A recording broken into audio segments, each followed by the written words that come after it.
राजधानी पटना में आज एक बड़ी राजनीतिक घटना हो रही है। जी हां, बीजेपी विरोधी विपक्षी पार्टियों की बैठक में राहुल से लेकर ममता तक, केजरीवाल से लेकर अखिलेश तक विपक्ष के टॉप लीडर्स शिरकत कर रहे हैं। एजेंडा एक ही है, 2024 के चुनाव में एकजुट होकर बीजेपी को हराना।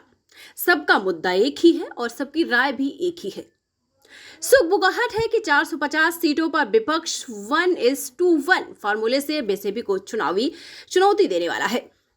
यानी बीजेपी कैंडिडेट के खिलाफ विपक्ष की ओर से सिर्फ एक कैंडिडेट उतारा जाएगा।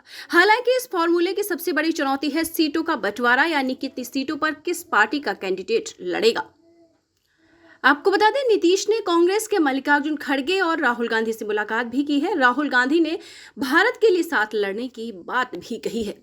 अब आपको बता दें, विपक्षी दल 2024 के लोकसभा चुनाव में बीजेपी के खिलाफ 1:1 फॉर्मूले के तहत उम्मीदवार उतारने की तैयारी कर रहे हैं। दरअसल जब किसी मजबूत पार्टी के उम्मीदवार के खिलाफ बाकी सभी विपक्षी दल मिलकर अपना सिर्फ एक उम्मीदवार उतारते हैं तो इसे 1:1 का फॉर्मूला कहते हैं।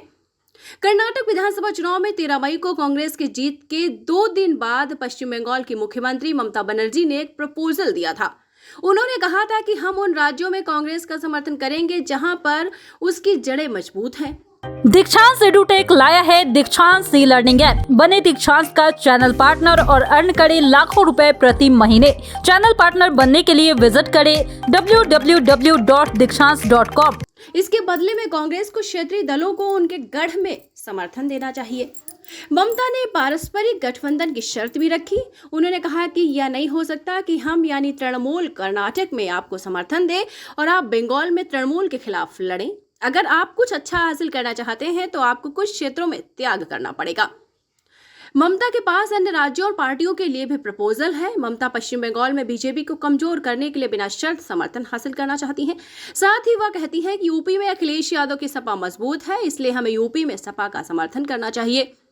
ममता का प्रपोजल यहां उन सीटों से है जिन पर 2019 में कांग्रेस ने जीत दर्ज की थी और जिन पर बीजेपी के मुकाबले दूसरे नंबर पर थी।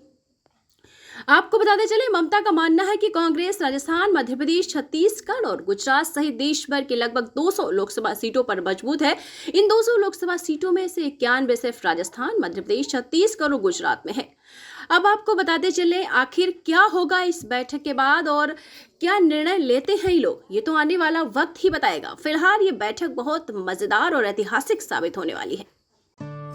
दीक्षांत एडुटेक लाया है दीक्षांत डिजिटल क्लास। दीक्षांत डिजिटल क्लास का उपयोग कर छात्र बना सकते हैं पढ़ाई को बेहद आसान और मजेदार। दीक्षांत डिजिटल क्लास को स्कूल में बैठकर देखना है तो पेन ड्राइव और स्मार्ट टीवी बनेगा सही माध्यम। चलिए अब ये भी जानते हैं कि दीक्षांत डिजिटल क्लास का फी स्ट्रक्चर क्या होगा। नर्सरी से लेकर यूकेजी के लिए 7,000, नर्सरी से लेकर दूसरी कक्षा के लिए 12,000, नर्सरी से लेकर 5वीं तक के लिए 18,000, नर्सरी से लेकर 8वीं तक के लिए 24,000, नर्सरी से लेकर 10वीं तक के लिए 30,000। अगर आपको डेमो करना है तो उसके लिए आप दीक्षांत डिजिटल क्लास के YouTube चैनल को विजिट कर सकते हैं। हमारे YouTube चैनल को सब्सक्राइब और Facebook पेज को लाइक करना ना भूलें। धन्यवाद।